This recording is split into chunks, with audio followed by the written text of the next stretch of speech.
नैनीताल से ऋषिकेश के सफ़र में हम लोग आगे की तरफ बढ़ रहे हैं और अभी नैनीताल भी नहीं क्रॉस कर पाए हैं। उसका रीज़न बस इतना है कि इतने खूबसूरत स्थान को कौन छोड़ के जाना चाहता है। स्पेशली मैं तो नहीं जाना चाहता, लेकिन मजबूरी है, टाइम की जो है कमी है, जिसकी वजह से हमें निकलना पड़ेगा, क्योंकि ऋषिकेश भी आधा अधूरा ही एक्सप्लोर करना है, लेकिन जाना ज़रूर है।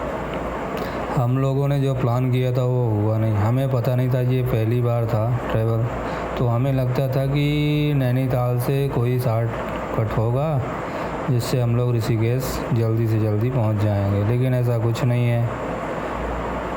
दोनों अपोजिट डायरेक्शन में हैं, इसलिए समय लगेगा, जिसकी वजह से हम लोग अपनी यात्रा में यहाँ की खूबसूरती को महसूस करना, फील करना नहीं मिस करना चाहते, इसलिए आराम आराम चल रहे हैं, पहाड़ों पे राइडिंग का मज़ा ले रहे हैं। और यकीन मानिए ये वर्थ है बहुत ही।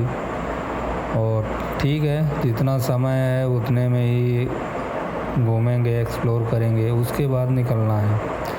और समय की कमी का सबसे बड़ी बात ये है ना कि ये प्लान जो है बहुत समय से बन रहा था, लेकिन अचानक ये प्लान एग्जीक्यूट हुआ कि नहीं चलते हैं। और अच्छा हुआ, क्योंकि फिर ये अगर गर्मी में जाता ना तो दिक्कत हो जाती, क्योंकि गर्मी में जैसा कि आप रास्ता देख पा रहे हो, जो इतना खाली मिल रही है ना, गर्मी में पॉसिबल नहीं था। यहाँ पे 100% जाम लगने वाला था और जाम लगता, लेकिन ये है कि ऐसा मौसम, ऐसा समय हम लोगों ने चुना जिसमें जो है ये सारी रोडें जो हैं, ये रास्ते जो हैं, सब खाली दिख रहे हैं, तो एंजॉय कर रहे हैं यहाँ के पहाड़ों की खूबसूरती, और उसके बाद धीरे धीरे निकलेंगे। अब जैसा कि आप देख रहे हो, यहाँ पे जो भी 4 व्हीलर खड़ी हैं एक सलीके से खड़ी हैं, और हम लोगों के क्षेत्र में, मैदानी क्षेत्र में तो आप देखोगे आधी रोड ही कवर करके खड़ी हो जाती हैं। यहाँ पे ऐसा कुछ नहीं। अगर यहाँ पे ऐसा करेंगे ना तो तुरंत जाम लग जाएगा, क्योंकि रोडें, यहाँ की सड़कें इतनी चौड़ी नहीं हैं। और ऐसे ही है, सिंगल लेन है, अगर जाम लगता है तो फिर लग ही जाता है। इसीलिए जैसा कि हम लोग अक्सर देखते हैं फ़ोटो में, वीडियोज़ में, कि समर सीजन में कितना जाम लगता है यहाँ पे। क्यों नहीं लगेगा? एक तो सारी की सारी गाड़ी आप देखोगे ना, बहुत सारी बाहर की होती हैं, उन्हें उतना पता नहीं होता है यहाँ का। यहाँ के जो लोकल्स हैं, जो यहाँ के, वैसे उनको पता होता है सब कुछ यहाँ की सिचुएशन के बारे में, वो जानते हैं, वो उसी तरीके से बिहेव करते हैं और सब कुछ। लेकिन अदर स्टेट से आने वाले लोग, उसमें मैं भी हूँ, तो हमें उतना पता नहीं होता है, इसीलिए अक्सर दिक्कतें हो जाती हैं। बाकी सब मस्त है। और मैं तो कभी कभी सोचता हूँ यहाँ के लोकल्स के बारे में, इतने बाहरी आते हैं, ठीक है, इनको मिलता है, धंधा मिलता है, बिजनेस मिलता है इनको, लेकिन ये झेलते तो भी हैं, झेलते भी तो हैं हम बाहरियों को, अदर स्टेट वालों को। यार सोच के देखो कि कितना अजीब लगा। आपके घर पे बहुत सारे लोग धमक पड़े तो कितना अजीब लगता है। लेकिन बात वही है कि अगर इनकम दे रहे हैं, प्रॉफिट आ रहा है, तो टॉलरेट किया जा सकता है, तो बिल्कुल सही है, दो तरफ़ा है। फिर भी रिस्पॉन्सिबिलिटी हमारी भी बनती है। यहाँ पे जब आते हैं तो बहुत सारी रिस्पॉन्सिबिलिटी होती है जिसको निभाना होता है।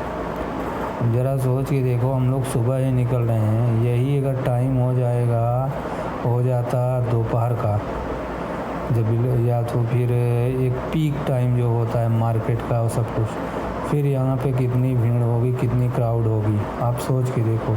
पैदल चलने वालों की इतनी भीड़ होती है, वैसे तो छोड़ो आप। तो ये है, अब यहाँ से निकलेंगे, उसके बाद हम लोगों को 100% 8 से 10 घंटे लगने वाले हैं। कहाँ के लिए? हरिद्वार और ऋषिकेश के लिए।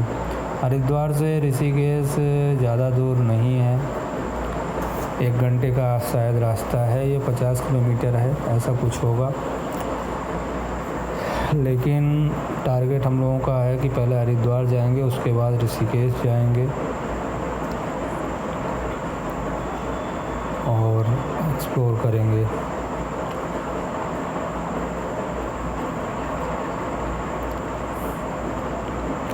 पहाड़ों का अपना अलग राइडिंग एक्सपीरियंस है। पहाड़ों पे आप जब भी बाइक वाइक चलाते हैं तो एक अलग ही मज़ा आता है, लेकिन रिस्क भी रहता है। इन पहाड़ों पे रास्ता कितनी मुश्किल से बनता है ये भी तो देखना होता है, बड़ी मुश्किल से। और शायद बारिश में लोग आते हैं, लेकिन बारिश में मुझे यहाँ पे रिस्क लगता है। जैसा कि मैं देख पा रहा हूँ, ये जो पहाड़ हैं ये वो पहाड़ नहीं है जो मैंने देखा है, ख़ासकर छत्तीसगढ़ हो, मध्य प्रदेश हो या महाराष्ट्र हो। वो रॉक चट्टान के पहाड़ हैं, वो नहीं होते। मगर ये पहाड़ जो हैं मिट्टी जैसे हैं, मिट्टी के जैसे लगते हैं, इसीलिए ये शायद गिरते हैं बारिश में।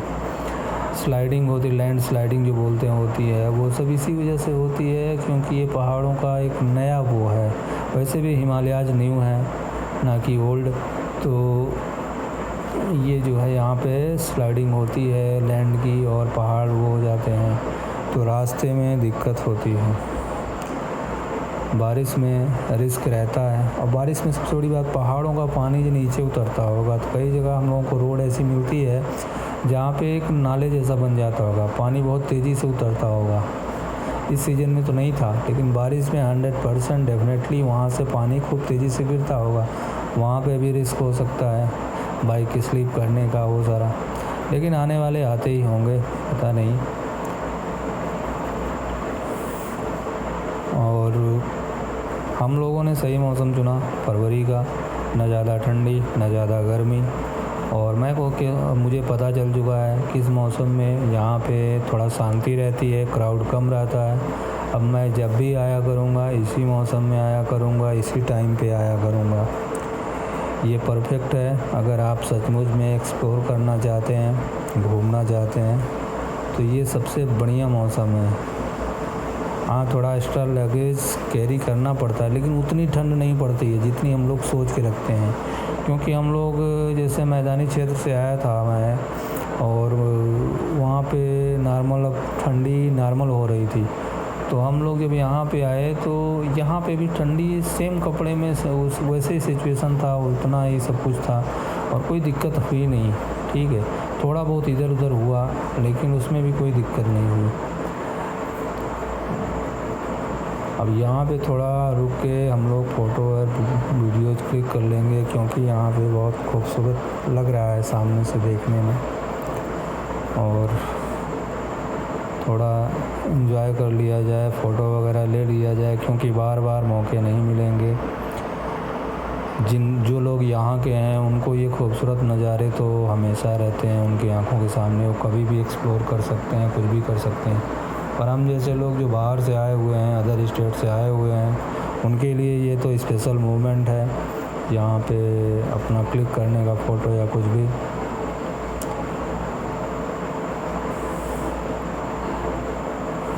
बाइक जो हमने ले रखी है वो जैसा आप सभी को पता होगा, मुझे लगता है 153 सीसी की बाइक है, जिसमें पिलियन भी है साथ में और लगेज भी है यामाहा की। तो नो डाउट इसके ऊपर प्रेशर तो आया होगा, लेकिन बाइक न्यू है इसलिए झेल लिया इसने और दिक्कतें नहीं हुई। दिक्कतें बस इतना हुई कि इसकी सीट छोटी होने की वजह से जितना लगेज हम लोगों ने कैरी किया था उतना नहीं करना था, ये मेन दिक्कत थी। लगेज हमने ज़्यादा कैरी कर लिया था। और ये एक सबक है, एक कहते हैं ना एक्सपीरियंस आपको जब मिलता है तो उससे पता चलता है क्या करना है क्या नहीं। एक्स्ट्रा लगेज कैरी नहीं करना। हम लोगों ने इतने कपड़े रख लिए थे जिसका यूज़ हमने नहीं किया है, ना पहनने में ना कुछ करने में, तो नहीं रखना था, ऐसा भी हो सकता था।